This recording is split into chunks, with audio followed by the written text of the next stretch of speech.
अच्छा, तो हमने बात की कि ऐड की सपोर्टिंग स्ट्रेटजीज हम कौन सी ऐसी स्ट्रेटजीज होती हैं जो छोटी छोटी होती हैं, लेकिन जब हम उसको इम्प्लीमेंट करते हैं तो कैंपेन्स की स्ट्रेंथ बढ़ जाती है, रिजल्ट्स बेहतर हो जाते हैं। कोशिश करूंगा आज के सेशन के अंदर मैं आपको एक कैंपेन भी दिखा दूं। उसके ऊपर एक और स्ट्रेटजी लगाई हुई है जो यहाँ मैंने मेंशन नहीं की थी, अपनी ही कैंपेन है मेरी एक। और भी बहुत सारी स्ट्रेटजीज हैं जो मैं इंशाल्लाह आगे थ्रू आउट इस कोर्स के अंदर बताऊंगा। और कोशिश ये करूंगा कि उन कैंपेन्स को आपको दिखाऊं कि जिसके ऊपर एक्सटर्नल स्ट्रेटजीज लगी हुई हैं, और वो कैंपेन्स भी दिखाऊं कि जिसके ऊपर नहीं लगी हुई, और उन दोनों के रिजल्ट्स को हम कंपेयर करें और उसके बाद फिर एनालिसिस करें कि ये स्ट्रेटजीज कितना इम्पैक्ट क्रिएट कर रही होती हैं आपकी सेल्स के अंदर, आपके रिजल्ट्स के अंदर, ओवरऑल रिजल्ट्स के अंदर कैंपेन के। तो आज हम इस टॉपिक को कवर कर लेते हैं, साइंस ऑफ फेसबुक एड्स को। और मैं शुरू से कह रहा हूँ कि साइंस ऑफ फेसबुक एड्स ये बेस है। ये बेस क्लियर होगी तो आगे जो जो चीज़ें मैं सिखाता जाऊँगा वो बहुत आसानी से आप लोग पिकअप करते चले जाएंगे। ये बेस अगर वीक हुई, यहाँ अगर आप फंसे, तो आगे जो मैं समझाऊंगा फिर वहाँ पर भी फंसते चले जाएंगे। तो यहाँ पर ये चीज़ें बहुत ध्यान से सीखिएगा। और अगर जो स्पीड है इस वीडियो की, अगर किसी को स्लो लग रही है वो फास्ट कर सकता है, अगर किसी को फास्ट लग रही है वो स्लो कर सकता है, तो वो अपने हिसाब से आप लोग देख सकते हैं उसको। तो साइंस ऑफ फेसबुक एड्स के अंदर हमने देखा था कि ऑक्शन क्या होता है, एड क्वालिटी को ओवरव्यू लिया था कि एड क्वालिटी क्या होती है। आज इन डेप्थ थोड़ा सा और देख लेते हैं। और कुछ स्टूडेंट्स की कन्फ्यूजन्स थी कि हमजा भाई ऑक्शन समझ में नहीं आ रहा, ये ऑक्शन का वर्ड आप बार बार यूज़ कर रहे थे, बिड समझ में नहीं आई। इसको मैं भी समझा देता हूँ दोबारा एक दफ़ा, और फिर इसके अंदर इन डेप्थ और थोड़ी सी चीज़ें कवर करते हैं इसके अंदर। देखिए, मैंने आपको बताया था, स्टार्ट हमने यहाँ से लिया था कि ये जो फेसबुक का एड मेरे पास शो हुआ है, ये मेरे पास शो तीन चीज़ों की वजह से हुआ है। ऑक्शन को भी आप छोड़ दें, इन तीन चीज़ों की वजह से ये ऐड मुझ तक पहुंचा है। पहली चीज़ है बिड, दूसरी चीज़ है चांसेस ऑफ कन्वर्जन या फिर ऐड की रेलेवेंसी ऑडियंस के साथ, मतलब कि जिसको आप ऐड दिखा रहे हैं वो उससे रेलेवेंट है भी या नहीं है। इसको अभी मैं और खोलता हूँ थोड़ा सा। और ऐड क्वालिटी, अभी आप इस जर्नी से ज़रा समझें कि ये ऐड जो मुझ तक आया था अभी, जो मैंने अभी दिखाया था, वो इन एक दो तीन तीन पॉइंट्स को कवर करके मुझ तक पहुंचा है। अब मुझ तक पहुंचने के लिए उसका जो गोल था वो ये गोल था कि उस ऐड को मुझ तक सस्ते में पहुंचना था, और पहले दूसरे एडवर्टाइज़र से पहले पहुंचना था। मैंने आपको याद है शुरू में बताया था कि ये दो मेन गोल्स होते हैं एक एडवर्टाइज़र के, जब वो अपनी प्रोडक्ट को एडवर्टाइज कर रहा होता है, कि सस्ते में पहुंचे और जल्दी पहुंचे, पहले पहुंचे। तो वो ऐड जो मुझ तक पहुंचा है ये एक जर्नी कवर करके पहुंचा है। सबसे पहला स्टेप उसने कवर किया बिडिंग का। बिडिंग कुछ भी नहीं है, आप फेसबुक को एक पैसा देते हैं और फेसबुक को ये कहते हैं कि भाई ये लो मुझसे 1,000 रुपये, मेरी ये प्रोडक्ट है, फॉर एग्जाम्पल शूज़ मैं बेच रहा हूँ, मैं फेसबुक को देता हूँ कि ये लो 1,000 रुपये, और इस 1,000 रुपये को यूटिलाइज करो और मुझे सस्ती सेल्स ला के दो। ठीक है, ये लोएस्ट कॉस्ट बिडिंग है जो मैंने फेसबुक के ऊपर छोड़ दी कि भाई तुम अपने हिसाब से सस्ती सेल्स ला के दो। एक होती है बिड कैपिंग, मैंने फेसबुक को ये इंस्ट्रक्ट कर दिया कि भाई ये 1,000 रुपये तो मैं तुम्हें दे रहा हूँ, लेकिन मुझे एक ऑर्डर जो पढ़ना चाहिए वो 100 रुपये का पढ़ना चाहिए, इससे ज़्यादा मैं पैसे नहीं दूंगा। और भी बहुत सारी बिडिंग स्ट्रेटजीज होती हैं जो हम आगे सीखेंगे इन डेप्थ इंशाल्लाह। अभी आप ये समझ लें कि बिडिंग कुछ भी नहीं है, हमने फेसबुक के हाथ में पैसा थमा दिया बस अपना, कि भाई ये 1,000 रुपये लो, अपने हिसाब से जो तुम्हें सबसे सस्ती सेल लगे उसके ऊपर सेल ला के दे दो हमें। अब हम फेसबुक पे क्यों छोड़ रहे हैं, फेसबुक को खुद इंस्ट्रक्ट क्यों नहीं कर रहे, उसकी एक वजह है। फॉर एग्जाम्पल, एक ऑक्शन हाउस है या एक जगह है जहाँ पर एक चीज़ बिक रही है, उसके ऊपर लोग बोलियाँ लगा रहे हैं ख़रीदने के लिए। एक ने बोली लगाई 1,000 रुपये, दूसरे ने बोली लगाई 1,100 रुपये, तीसरे ने बोली लगाई 1,200 रुपये, और आपने वहाँ पे बोली लगा दी 50 रुपये। तो क्या आप उस चीज़ को ख़रीद सकते हैं? नहीं ख़रीद सकते। इसलिए हम फेसबुक पे छोड़ते हैं कि उस वक्त जो बोलियां लग रही हैं उस हिसाब से, उन बोलियों के हिसाब से मुझे सबसे सस्ती सेल ला के दो। आई होप ये बिट आपको समझ में आ गई होगी कि हम फेसबुक को अपना सारा पैसा दे देते हैं कि भाई सबसे सस्ती सेल ला के दो। ये फर्स्ट स्टेप कवर कर लिया। अब ये जो मुझ तक पोस्ट पहुंची थी, ये जो पोस्ट मुझ तक पहुंची थी, इसने सबसे पहले इस स्टेप को कवर किया था, बिडिंग वाले। फॉर एग्जाम्पल, इसने फेसबुक पे छोड़ दिया था कि भाई आप सबसे सस्ती सेल मुझे ला के दें। उसके बाद सेकंड स्टेप के ऊपर जाएगी। सेकंड स्टेप क्या है? रेलेवेंसी, मतलब कि आपका ऐड, ये जो ऐड मुझ तक पहुंचा है, ये जो ऐड मुझ तक पहुंचा था, ये मुझसे कितना रेलेवेंट है, ये फेसबुक देखेगा।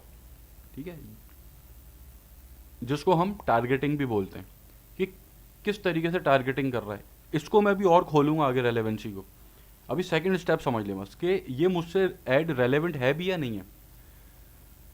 सेकंड स्टेप पास हो गया, तीसरा स्टेप आ गया ऐड क्वालिटी का। अब इस ऐड क्वालिटी को अगर जो एडवर्टाइज़र पास करता है उसका ऐड मुझ तक सस्ता पहुंचेगा और उसका ऐड मुझ तक जल्दी पहुंचेगा, दूसरे से पहले पहुंचेगा, दूसरे एडवर्टाइज़र से पहले पहुंचेगा, क्योंकि फेसबुक के ऊपर बहुत सारे एडवर्टाइज़र्स मुझे टारगेट करना चाह रहे हैं। और सब एडवर्टाइज़र्स का अल्टीमेट गोल क्या है कि सबसे सस्ता ऐड मुझे दिखे और सबसे पहले उसका ऐड मुझे दिखे। ठीक है, तो अब सबसे सस्ता और सबसे पहला दिखने के लिए जो तीसरी शर्त है वो है ऐड क्वालिटी आपकी। अब ऐड क्वालिटी के अंदर निकल के आती हैं तीन चीज़ें: quality ranking, engagement rate ranking और कन्वर्जन रेट रैंकिंग, जो हमने कल यहाँ पे समझा था। ऐड क्वालिटी के अंदर ये तीन चीज़ें निकल के आती हैं: quality ranking, engagement rate ranking, conversion rate ranking. जिसने बिट ओके हो गया, चांसेस ऑफ कन्वर्जन ओके हैं, ठीक, उसने रेलेवेंट ऑडियंस को टारगेट किया है, ठीक है, ऐड रेलेवेंसी ठीक है, उसके बाद तीसरी चीज़ ऐड क्वालिटी है। अब ऐड क्वालिटी के अंदर ये तीन चीज़ें और निकल के आ गई। ठीक है, आई होप यहाँ तक आप लोगों को क्लियर हो गया होगा कि ये ऐड मुझ तक क्यों पहुँचा है। अब हम ज़रा एक एक करके इन तीन चीज़ों को खोलते हैं। सबसे पहले तो आपकी quality ranking, engagement rate ranking, conversion rate ranking, ये फेसबुक आपको खुद बताएगा। इसकी बेसिस के ऊपर अब आप एनालिसिस करेंगे अपनी कैंपेन का। फॉर एग्जाम्पल मैं आपको एक अपनी कैंपेन दिखा देता हूँ, उसके ऊपर फिर ये चीज़ जो है क्लियर हो जाएगी। जैसे कि ये एक ऐड है। अच्छा, यहाँ पर बात ऐड की हो रही है अभी, ठीक है, इसको अपने जहन में रखिएगा कि ऐड क्वालिटी की बात हो रही है। कैंपेन होती है, कैंपेन के अंदर एड सेट होता है, एड सेट के अंदर ऐड होता है। ठीक है, ये स्ट्रक्चर मैं भी आगे समझाऊंगा, अभी आप इसको बिल्कुल छोड़ दें, बस ये चीज़ अपने जहन में रखेंगे। ये एक ऐड है जो मुझ तक आया है, मैं बिल्कुल बेसिक से बहुत एडवांस चीज़ समझा रहा हूँ। ठीक है, अब आप जब अपने एड्स कॉलम के अंदर आते हैं, यहाँ पर कंफ्यूज मत होइएगा इन चीज़ों को देखकर, ये सारी चीज़ें हम आगे समझेंगे। तो ऐड कॉलम के अंदर आपको एक कॉलम मिलता है क्वालिटी रैंकिंग का, दूसरा कॉलम मिलता है एंगेजमेंट रेट रैंकिंग का, तीसरा कॉलम मिलता है कन्वर्जन रेट रैंकिंग का। ये तीनों रैंकिंग मिलके आपकी ऐड क्वालिटी बनाती हैं। अब इसके अंदर तीन कैटेगरीज होती हैं: below average, average, above average. ठीक है, अगर आपकी क्वालिटी रैंकिंग अबव एवरेज है, ठीक है, एवरेज है, ठीक है, इंगेजमेंट रेट रैंकिंग एवरेज है, अबव एवरेज है, ठीक है, ऐसे ही कन्वर्जन रेट रैंकिंग। लेकिन अगर ये कम है तो उसका हमने क्या करना है वो अभी आगे देख लेते हैं। अब क्वालिटी रैंकिंग के अंदर अगर आपकी जो रेटिंग है वो बिलो एवरेज है, इसके अंदर अबव एवरेज है अभी, लेकिन मैं आपको एग्जांपल दे रहा हूँ कि अगर आपकी क्वालिटी रैंकिंग बिलो एवरेज है तो अब आपने कहाँ काम करना है ये समझना है। ये अगर मेरे पास ऐड शो हुआ है, क्वालिटी रैंकिंग अगर इसकी बिलो एवरेज है तो मुझे कहाँ काम करना है ये समझ लें। सबसे पहले ऐड कॉपी और ऐड क्रिएटिव, ये मैं कल डिस्कस कर चुका हूँ कल वाले सेशन के अंदर कि ऐड कॉपी आपकी मिसलीडिंग नहीं होनी चाहिए। ऐड कॉपी किस तरीके से आपने लिखी है वो मैटर करता है। ऐड क्रिएटिव, आप जो वीडियो अगर इस्तेमाल कर रहे हैं तो ऐड क्रिएटिव आपकी वीडियो है उसकी क्वालिटी अच्छी होनी चाहिए, पिक्सल्स अच्छे होने चाहिए। ये चीज़ें कल मैं आपको बता चुका हूँ सारी। इसकी आज मैं एक एग्जाम्पल दे देता हूँ, लाइव एग्जाम्पल। वो ये है कि ये आपके सामने एक पोस्ट आई है। अब ये पोस्ट आप देखें, कल मैंने आपको कुछ और पोस्ट दिखाई थी, अभी लाइव पोस्ट आ गई इत्तेफाक से। अब इस पोस्ट के अंदर ये जो ऐड आपके पास आया है इसके अंदर क्वालिटी रैंकिंग का मसला है। कैसे मसला है? सबसे पहले ये एक चीज़ वायलेट कर रहा है यहाँ पे। ये क्या कह रहा है? All you have to do is say maybe and the free gift is yours. ये यहाँ पर क्या वायलेट कर रहा है? Engagement bet. ये यहाँ पर इसने ऐसी पोस्ट बनाई है कि जो इंगेजमेंट बेट के ज़ुमरे में आती है, मतलब कि कोई ऐसी चीज़ अपनी पोस्ट के ऊपर लिखना, अपने ऐड के ऊपर कोई ऐसी चीज़ लिखना कि जिससे लोग वहाँ पर कमेंट करें। जैसे कल मैंने दिखाया था कि comment yes if you need this. ठीक है, इस तरह की मिसलीडिंग पोस्ट जो है ये आपकी क्वालिटी रैंकिंग गिराती है। अब यहाँ पर सब अगर नीचे लिख रहे हैं, कमेंट्स करेंगे, तो ये क्या कर रहा है, ये एंगेजमेंट लेने के लिए मैनिपुलेट कर रहा है। ठीक है, यहाँ पर उसने एक ऐसी मिसलीडिंग चीज़ लिखी है कि जिससे लोग नीचे मे बी लिखना शुरू कर देंगे। ठीक है, तो ये क्या कर रहा है यहाँ पे, ये इस चीज़ को ब्रीच कर रहा है। फेसबुक कहता है आपने ऐसी कोई चीज़ नहीं लिखनी ऐड के ऊपर कि जो एंगेजमेंट बेट हो, या जिसको देखकर लोग उसके ऊपर नीचे कुछ लिखें, कमेंट करें, या ऐसी कोई मिसलीडिंग सी चीज़ हो। ठीक है, ये वाला पॉइंट आपको क्लियर हो गया होगा। अब ऐसे ही अगर कोई एक ऐसी चीज़ है कि जो क्लिक बेट है, मतलब कि कुछ ऐसा आपने लिख दिया उसके ऊपर जो हो नहीं सकता, या अगर कोई उसको देखे तो बोले यार ये चीज़ तो इम्पॉसिबल है, ये चीज़ तो पॉसिबल ही नहीं है, और उसके ऊपर क्लिक्स लेने के लिए आप कोई ऐसी हेडलाइन, आपने अक्सर यूट्यूबर्स को देखा होगा, वो अपनी वीडियो बनाते हैं, उस वीडियो के अंदर ऐसा थंबनेल लगाते हैं कि जिस थंबनेल को देखकर उसके ऊपर लोग क्लिक करते हैं। ठीक है, अंदर वैसा कुछ भी नहीं होता वीडियो के अंदर, उसको बोलते हैं क्लिक बेट। ठीक है, मतलब ऐसा आपने थंबनेल लगा दिया कि जिसको देखकर लोग उस पर क्लिक कर रहे हैं, लेकिन जब उसकी वीडियो में जा रहे हैं तो ऐसा अंदर कुछ भी नहीं है। ठीक है, तो ये चीज़ ब्रीच करता है, फेसबुक इसको मना करता है। ये आप करेंगे तो आपकी क्वालिटी रैंकिंग गिरेगी, ये कल मैं बता चुका हूँ ऐसे।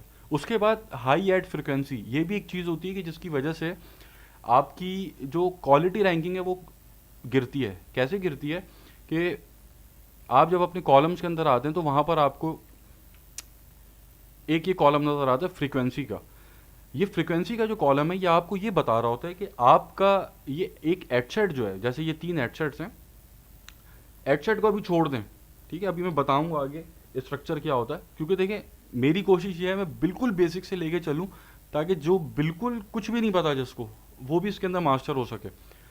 तो मैं अभी एडसेट का वर्ड यूज़ नहीं कर रहा, मैं ऐड का वर्ड यूज़ कर रहा हूँ। आपका ऐड, जो टारगेटेड ऑडियंस आप जिसको टारगेट कर रहे हैं, वो कितनी दफ़ा देख चुका है, वो फ्रीक्वेंसी होती है।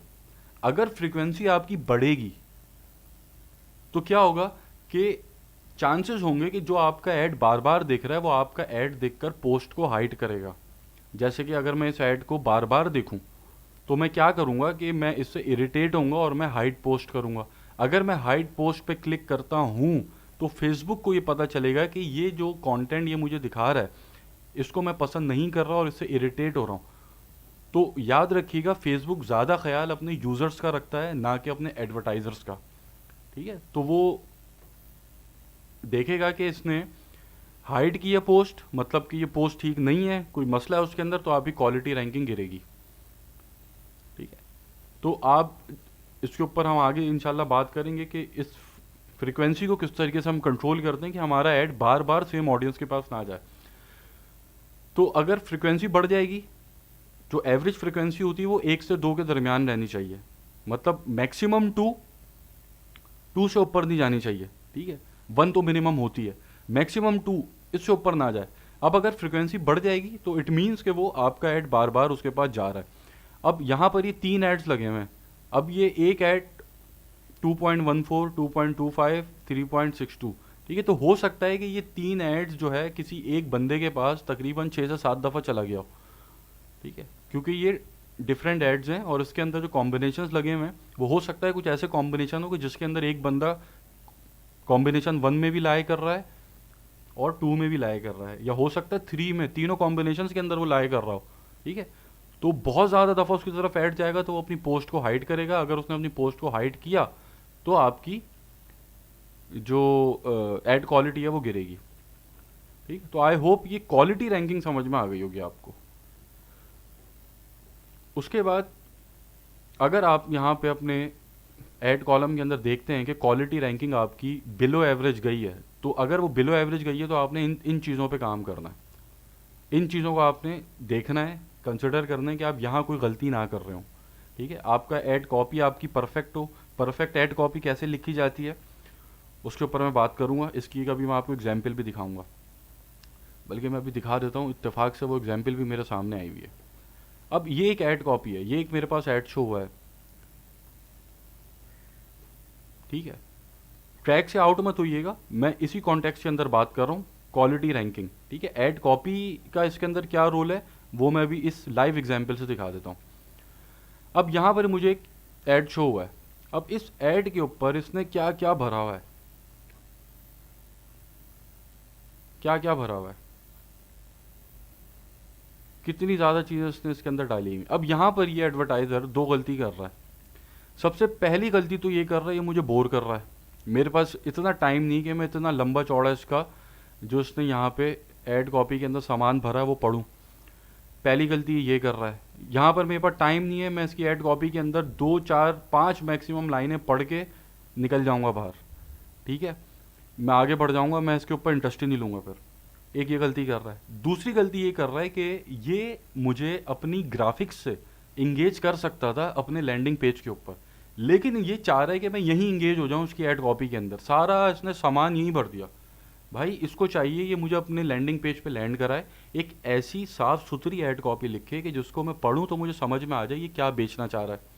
ये मुझे समझ में आ गया, मैं शॉप नाउ पे क्लिक करके इसकी लैंडिंग पेज पे एक दफ़ा लैंड हो गया। अब वहाँ पे इसका काम है मुझे घेरना। ये वहाँ पर मुझे ये सारी चीज़ें बता सकता है जो उसने ऐड कॉपी में बताई हैं, विद ग्राफिक्स बता सकता है। यहाँ पे ग्राफिक्स का यूज़ नहीं कर सकता, तो ये दो अपने बड़े नुकसान कर रहा है, ठीक है। अब अगर ये इस तरीके से अपना नुकसान करेगा तो क्या होगा कि इसके अंदर इसकी जो क्वालिटी रैंकिंग है वो गिरेगी। क्यों गिरेगी? क्योंकि मैं इसका जो ऐड मुझ तक आया है उसके अंदर मैं इंटरेस्ट ही नहीं ले रहा। इंटरेस्ट नहीं लूँगा तो इसकी क्वालिटी रैंकिंग भी गिरेगी, इसकी एंगेजमेंट रेट रैंकिंग भी गिरेगी और अल्टीमेटली कन्वर्जन रेट रैंकिंग भी गिरेगी। ये तीन चीज़ें अलग अलग हैं, लेकिन इसमें काफ़ी कुछ चीज़ें आपस में इंटरलिंक्ड हैं, ठीक है। तो ये आपने ऐसा नहीं करना। अब ऐड कॉपी किस तरीके से लिखनी है वो इंशाल्लाह ऐड क्रिएशन के ऊपर हम आएंगे तो वो सब चीज़ें अभी कवर होंगी। तो आई होप ये चीज़ आपको ये चीज़ समझ में आ गई होगी कि आपने ऐड क्वालिटी का जो पार्ट 3 है, पार्ट 1 है क्वालिटी रैंकिंग, ठीक है, ये आपने यहाँ पर अपनी देखनी है। अगर वो बिलो एवरेज है तो आपने इन चीज़ों पे काम करना है। ये चीज़ों फिर आपने अपनी वेरीफाई करनी है कि यहाँ आपकी कोई गलती ना हो रही हो, ठीक है। ये मैं वो बता रहा हूँ जो हज़ारों रुपए खर्च कर रहे होते हैं, उनको रिजल्ट्स नहीं आ रहे होते और ये बहुत बेसिक चीज़ें वो इग्नोर कर रहे होते हैं। उसके बाद आपकी आती है इंगेजमेंट रेट रैंकिंग। यहाँ पर भी इसी कॉलम के अंदर आपको ये मिल जाता है इंगेजमेंट रेट रैंकिंग। इसका भी वही है, below average, average, above average. अगर तो ये एवरेज है तो ठीक है, बिलो एवरेज है तो फिर आपने ये चीज़ें देखनी है। इन चीज़ों के अंदर भी इंगेजमेंट रेट रैंकिंग के अंदर जो काम फिर आपने करना है वो ये करना है कि ऑडियंस रेलेवेंस, ठीक है, ये वाला पॉइंट है, चांसेस ऑफ कन्वर्जन, कि आप अपना ऐड हो सकता है गलत ऑडियंस को दिखा रहे हों। अब मैं अगर एक डीप फ्रीज़र बेच रहा हूँ और उसका ऐड मैं किसी ऐसे बंदे को दिखा रहा हूँ कि जहाँ पर जो है ठंड बहुत ज़्यादा होती है या वो इस्तेमाल ही नहीं करता डीप फ्रीज़र, या फॉर एग्जांपल मैं हैंडमेड शूज़ बेच रहा हूँ और मैं किसी ऐसे बंदे को दिखा रहा हूँ कि जिसका जो हैंडमेड शूज़ पहनता नहीं है। फॉर एग्जांपल इसकी मैं एक आपको आम सी एग्जांपल दे देता हूँ कि अगर मैं हैंडमेड शूज़ का काम कर रहा हूँ तो मोस्ट लाइकली जो मेरे ज़्यादा कस्टमर्स हैं वो बड़े शहरों के अंदर होंगे, क्योंकि जो हैंडमेड शूज़ होते हैं वो ऑफिस वाले लोग ज़्यादा इस्तेमाल करते हैं। और अगर मैं ऐसे शूज़ किसी ऐसी जगह दिखा रहा हूँ जो मतलब ऐसे एरियाज़ हैं पाकिस्तान के कि जहाँ पर ऑफिस लोग नहीं जाते, जहाँ पर लोग जो एग्रीकल्चर के अंदर इन्वॉल्व रहते हैं, तो अगर मैं उनको अपनी ये प्रोडक्ट दिखाऊंगा तो वो मेरी ऑडियंस जो है रेलेवेंट नहीं है उस प्रोडक्ट के, ठीक है। तो ऑडियंस का रेलेवेंट होना ये ज़रूरी है। तो अगर आपकी इंगेजमेंट कम है तो इट मीन्स आपकी ऑडियंस रेलेवेंसी के अंदर मसला है और अल्टीमेटली टारगेटिंग के अंदर मसला है। टारगेटिंग कैसे होती है वो बहुत डीपली हम देखेंगे, अभी बहुत कुछ है। टारगेटिंग एक अलग दुनिया है पूरी। उसके बाद इंगेजिंग क्रिएटिव हो सकता है आपकी ऑडियंस ठीक है लेकिन आपका क्रिएटिव इंगेजिंग नहीं है, ठीक है, वो भी आपकी इंगेजमेंट रेट रैंकिंग को गिराता है। याद रखिएगा ऐड क्वालिटी ये तीन चीज़ें मिल के बनेंगी, तीन चीज़ों पे काम होगा तो ऐड क्वालिटी बेहतर होगी। ऐड क्वालिटी बेहतर होगी तो कन्वर्जन सस्ती पड़ेगी, सेल सस्ती आएगी, फिर वरना महंगी आएगी। तो कहाँ पे थे हम? यहाँ पे थे, ठीक है। तो ऑडियंस आपने देखनी कि रेलेवेंट हो आपकी प्रोडक्ट से। अगर आप जो है ऐसी कोई चीज़ बेच रहे हैं जो मेल्स के लिए है और एड्स आप फीमेल को दिखा रहे हैं तो ऑडियंस रेलेवेंट नहीं है, ठीक है, तो आपकी इंगेजमेंट रेट रैंकिंग गिरेगी। उसके बाद आपकी ऐड कॉपी करेक्ट होनी चाहिए। अच्छा, ये चीज़ें जो रिपीट हो रही हैं वो मैंने आपको बताया कि इंटरलिंक्ड है आपस में। ऐड कॉपी आपकी करेक्ट होनी चाहिए, जिसकी एग्जांपल मैंने अभी आपको दी थी। मैं इंगेज ही नहीं करूँगा इसके साथ, भले मैं इसकी प्रोडक्ट में इंटरेस्टेड हूँ, लेकिन इसने मुझे इतनी लंबी ऐड कॉपी दिखाई है कि मेरे पास टाइम ही नहीं है भाई ये कचरा देखने का। मैं 2-3 लाइनें पढ़ूंगा, उसके बाद ख़त्म, उसके बाद नहीं देखना मुझे इसका ऐड, ठीक है। तो मैं इसके साथ इंगेज नहीं हुआ। तो यहाँ पर इसने ये जो ऐड मुझे दिखाया है, यहाँ पर इसने ये मिस्टेक एक की कि इसने ऐड कॉपी ठीक नहीं लिखी, जिसकी वजह से मैं इसके साथ इंगेज नहीं हुआ और इस अल्टीमेटली इसकी इंगेजमेंट रेट रैंकिंग गिर गई, बिलो एवरेज चली गई। तो अगर आपकी engagement rate ranking below average जाएगी तो फिर आप इन 3 चीज़ों को देखेंगे, ठीक है। उसके बाद आ जाती है conversion rate ranking. Conversion rate ranking के अंदर क्या होता है, मेनली 2 चीज़ें इन्वॉल्व होती हैं। पहला तो होता है लैंडिंग पेज, दूसरी होती है टारगेटिंग। अगर आपका कन्वर्जन रेट रैंकिंग यहाँ पर बिलो एवरेज आ रहा है तो आप इन 2 चीज़ों को कंसिडर करेंगे। मसला फिर आपके लैंडिंग पेज में हो सकता है, आपका लैंडिंग पेज सही ऑप्टिमाइज्ड नहीं है, लैंडिंग पेज ऑप्टिमाइजेशन, ये सारी चीज़ें आगे आएंगी। अभी लैंडिंग पेज आपका ऑप्टिमाइज नहीं है, उसके अंदर मसले मसाइल हो सकते हैं। टारगेटिंग भी आपकी यहाँ पे फिर मसला हो सकता है कि आप जिस ऑडियंस को टारगेट कर रहे हैं वो हो सकता है रेलेवेंट नहीं हो, तो रेलेवेंट नहीं होगी तो वो अल्टीमेटली एंगेजमेंट रेट रैंकिंग भी गिराएगी, साथ कन्वर्जन रेट रैंकिंग भी गिराएगी, एड क्वालिटी भी गिराएगी, ठीक है। तो ये सारी चीज़ें आपस में इंटरलिंक्ड हैं। तो आई होप आप लोगों को ये चीज़ क्लियर हो गई होगी कि ये जो सिस्टम होता है ये काम किस तरीके से कर रहा होता है। कि एड जो मुझ तक पहुंचा था, bit, audience relevancy, ad quality, और एड क्वालिटी के अंदर भी quality ranking, engagement rate ranking, conversion rate ranking, ठीक है। अगर आपका लैंडिंग पेज अच्छा है तो वहाँ पर कन्वर्जन्स हो रही हैं, मतलब लोग अगर जा रहे हैं और आपसे सामान खरीद रहे हैं तो मतलब आपका जो कन्वर्जन रेट रैंकिंग है वो ठीक है, ठीक काम कर रहा है, तो अल्टीमेटली आपकी एड क्वालिटी अच्छी है, ठीक है। तो ये सारी चीज़ें मिल मिला के आपकी सेल्स का जो कॉस्ट है आपकी उसको देख रही होती हैं। तो अब यहाँ तक जो हमने इस चीज़ को सीखा है, यहाँ पर अब जिसके पास भी उसकी एड्स महंगे पड़ रहे हैं या सेल्स नहीं आ रही, ये चीज़ें मैंने बताई हैं, इसके ऊपर फोकस करें। यहाँ वो मसला कर रहा है, यहाँ मसला कर रहा है वो, ठीक है। आगे जब हम कैंपेन क्रिएशंस की तरफ जाएंगे तो इस एक एक चीज़ को इंशाल्लाह मैं खोल खोल के बहुत डेप्थ के अंदर और समझाऊंगा कि इसके ऊपर काम करें कैसे। ये तो अभी हमने ओवरव्यू लिया है ना, समझा कि इसके ऊपर काम करना है, करें कैसे, कौन सी स्ट्रेटजीज इंप्लीमेंट करें कि दूसरों को बीट कर सकें। तो यहाँ तक हमने देख लिया कि ऐड क्वालिटी जो है आपकी ये होती है। अच्छा, अब एक चीज़ और है जो ऐड क्वालिटी के अंदर कहीं ना कहीं आपकी ऐड क्वालिटी गिरा देती है, वो है प्लेसमेंट्स। प्लेसमेंट्स के ऊपर एक अलग पूरा सेशन होगा, इसके अंदर तो बहुत कुछ है बताने को। अभी एक ऊपर ऊपर से मैं आपको एक चीज़ समझा के आगे बढ़ जाता हूँ ताकि क्लियर हो जाए चीज़।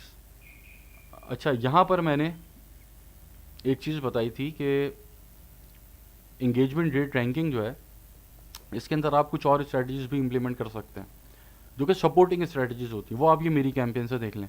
अब यहाँ पर आपको क्या चीज़ थोड़ी सी अब नॉर्मल लग रही है, अच्छा ये जो तरीका है ये अनएथिकल है लेकिन फेसबुक इसको अलाउ करता है। हमने फेसबुक के ऊपर हर उस अनएथिकल तरीके को इम्प्लीमेंट कर देना है कि जो फेसबुक अलाउ कर रहा है।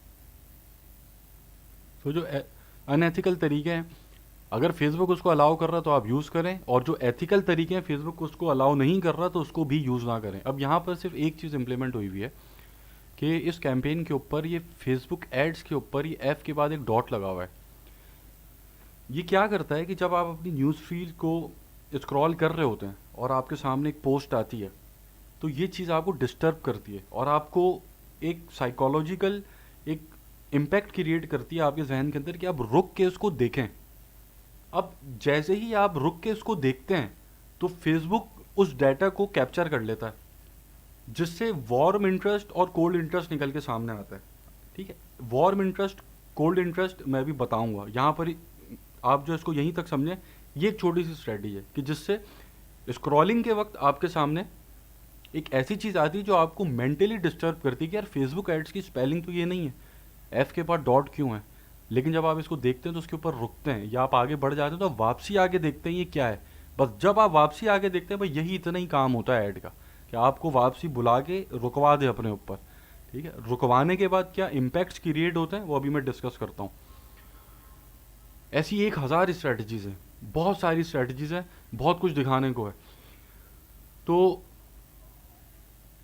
हमने कवर कर लिया, ठीक है। अब हम बात करते हैं कि जो प्लेसमेंट्स होती हैं वो एड क्वालिटी के अंदर क्या इम्पैक्ट क्रिएट करती हैं। बहुत मेजर इम्पैक्ट क्रिएट नहीं करती, लेकिन फिर भी माइनर इम्पैक्ट क्रिएट करती हैं।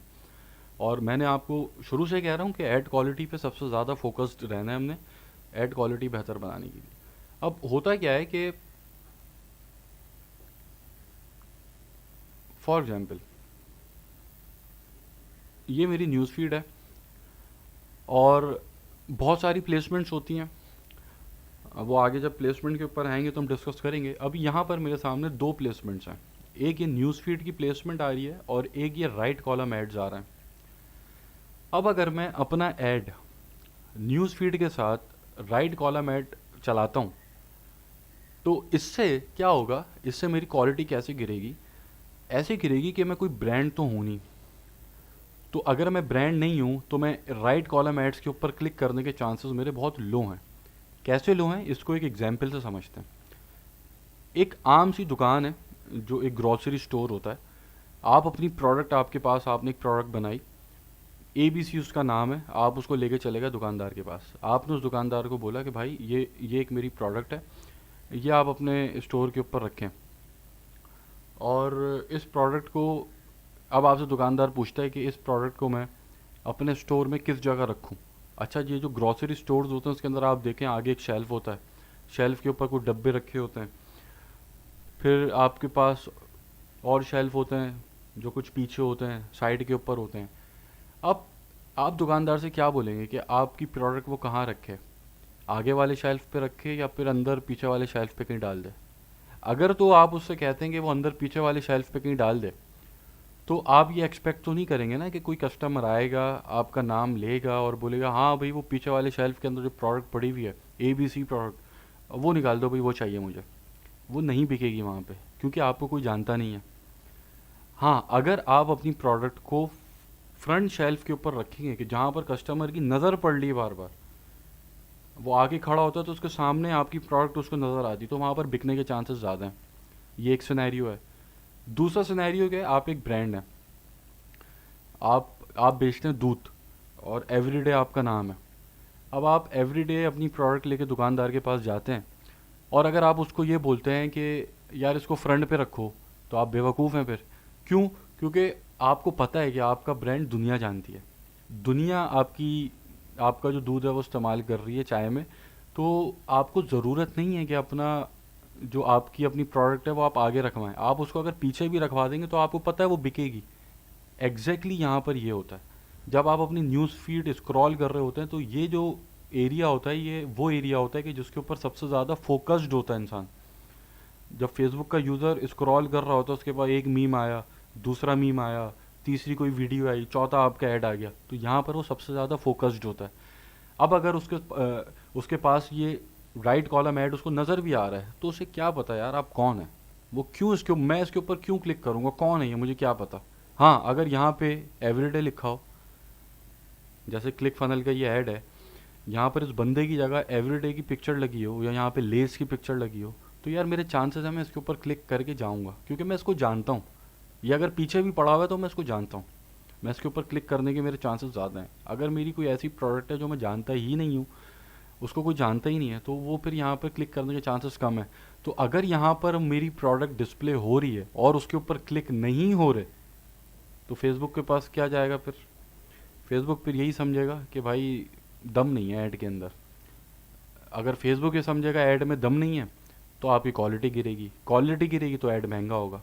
ठीक है, तो आपकी अगर प्रोडक्ट ऐसी है कि जिसके ऊपर आप ब्रांड नहीं है, तो आपने स्टार्ट करना न्यूज़ फीड से अपना, यहाँ पर आपने अपनी प्लेस करना है। और भी बहुत सारी प्लेसमेंट्स होती हैं, उसको हम डिस्कस करेंगे कौन सी प्रोडक्ट के लिए कौन सी प्लेसमेंट ठीक है, वो आगे उसके ऊपर इंशाल्लाह सेशंस रखेंगे। तो ये बहुत ज़्यादा इम्पैक्ट क्रिएट नहीं करता मेजर, क्योंकि देखिए इंप्रेशंस तो काउंट हो रहे हैं ना, तो ये चीज़ हमने ध्यान में रखनी है। अब ये बहुत ज़्यादा इम्पैक्ट तो क्रिएट नहीं करती ये चीज़, लेकिन फिर भी हाँ काफ़ी हद तक इम्पैक्ट करती है।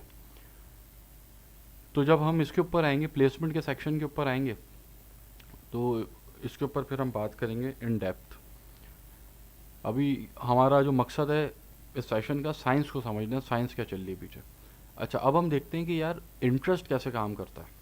ये जो मेरे पास आया ऐड, एक तो ये यहाँ पर इसको फॉलो करते हुए आया है, इस ऑक्शन को जीत के आया है, इन तीन चीज़ों को उसने अच्छे से जीता, उसके बाद मेरे सामने आया। फिर अब इंटरेस्ट की बेसिस के ऊपर भी तो टारगेट किया है ना इसने। यहाँ पर जो इसने चांसेस ऑफ कन्वर्जन है, इस पॉइंट के ऊपर इंटरेस्ट का गेम था या बिहेवियर का गेम था या मेरी लोकेशन का गेम था, ठीक है। तो अब ज़रा इसको देखते हैं कि इंटरेस्ट किस तरीके से काम करते हैं। इंटरेस्ट सिंपल कुछ भी नहीं है। फेसबुक के पास आपको डाटा मौजूद है, आपने कौन से पेजेस लाइक किए हैं, कौन सी वेबसाइट्स आप विज़िट करते हैं, कहाँ आप परचेज़ करते हैं, क्योंकि वेबसाइट के ऊपर पिक्सल लगा होता है। तो फेसबुक को सब पता है कि आप क्या कर रहे हैं, कौन सी वेबसाइट्स आप विज़िट कर रहे हैं, क्या आप जो है आपने कौन से पेजेस लाइक किए हुए हैं, आपके एजुकेशन का जो लेवल है वो क्या है, आपकी लोकेशन क्या है, आप कहाँ जॉब कर रहे हैं, पोजीशन क्या है आपकी जॉब के ऊपर, आप अनमैरिड हैं, मैरिड हैं, ये सारी चीज़ें फेसबुक को पता है। तो आपकी पूरी एक्टिविटी फेसबुक के सामने है।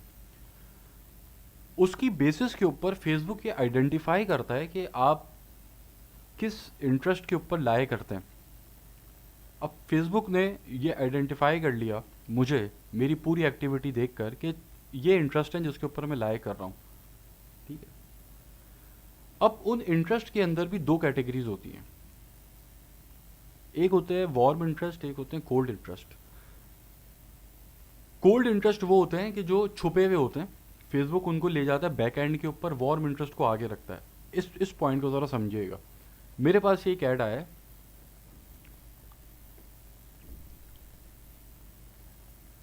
ठीक है, या चलें आप इसकी बात कर लें, मैं अपने ही ऐड दिखा देता हूँ। मैं स्क्रॉल कर रहा था, मेरे पास ये एक ऐड आ गया। अब मैंने इस ऐड के ऊपर मैं रुका और इस ऐड के ऊपर रुकने के बाद मैंने इस ऐड पे इंटरेस्ट शो किया।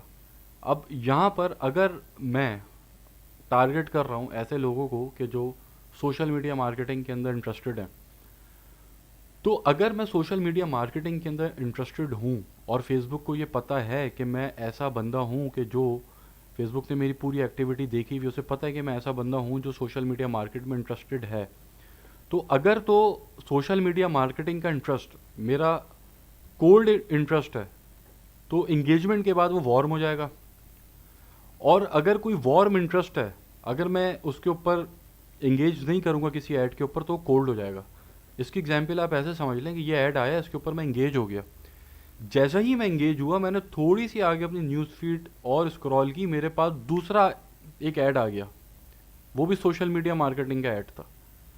तीसरा फिर एक और ऐड आ गया। ऐसे ही अगर मैं शूज़ का ऐड देख रहा हूँ, मैंने एक ऐड देखा, उसके ऊपर मैंने थोड़ा सा इंगेज हुआ उस ऐड के साथ, तो मेरे पास दूसरा ऐड आ गया शूज़ का, तीसरा ऐड आ गया शूज़ का, चौथा ऐड आ गया शूज़ का। तो क्या हुआ, ये जो मेरे पास बार बार एड्स मेरे निकल के सामने आ रहे हैं, ये वो एड्स थे, ये वो इंटरेस्ट की बेसिस के ऊपर थे जो मेरे कोल्ड इंटरेस्ट था और अचानक से वार्म हो गया। क्यों? क्योंकि मैं किसी ऐड के ऊपर इंगेज किया। जैसे ही मैं किसी ऐड के ऊपर इंगेज किया, फेसबुक एल्गोरिथम ने ये देखा कि हाँ यार, ये एक इंटरेस्ट था। फॉर एग्जाम्पल एक शूज़ एक इंटरेस्ट था, जिस इंटरेस्ट के अंदर ये बंदा लाए कर रहा है, लेकिन बहुत अरसे से ये शूज़ के अंदर इंटरेस्ट शो नहीं कर रहा था। तो फेसबुक ने उस इंटरेस्ट को वार्म इंटरेस्ट, उस इंटरेस्ट को कोल्ड इंटरेस्ट की लिस्ट के अंदर डाल दिया था। लेकिन जैसे ही मैंने किसी इंटरेस्ट के साथ इंगेज किया, वैसे ही वो कोल्ड इंटरेस्ट वार्म इंटरेस्ट के अंदर आ गया। अब मैं बार बार शूज़ का ऐड देख रहा हूँ, बार बार शूज़ का ऐड देख रहा हूँ। अब फिर एक वक्त आया कि मैं शूज़ का ऐड देख रहा हूँ लेकिन इंगेज नहीं कर रहा उसके साथ, ठीक है।